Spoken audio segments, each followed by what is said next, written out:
Idol, bagay sa'yo yung ganyan, yung walang balbas, lalo kang bumata. Thank you. Actually, alam ko naman po yun kasi ang trabaho ko po ay mukha ko tsaka yung katawa ko. Kasi nag-model ako, international modeling, commercial modeling, artista, acting. So, kung nagpapalabas ako, depende sa ayos, para buong kontrabida o kalaban. Dito sa Pilipinas, mas gusto ng mga tao sa kinalakihan nilang idol, clean cut, pogi. Pero sa mga foreigners, okay sa kanila may balbas. Diba yung mga superheroes. Sa ibang bansa like Middle East, okay naman yung may balbas. Yung iba naman, ganito lang yung balbas. Trinay ko po lahat yan. And thank you, na-appreciate ko yung comment mo.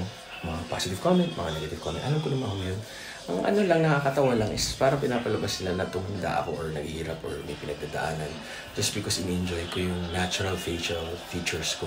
Kasi wala naman ako pinaghahandaan para maging bata or pogi. Wala akong role na bata or commercial na kailangan makinis, like yung toothpaste, like nung kabataan ko.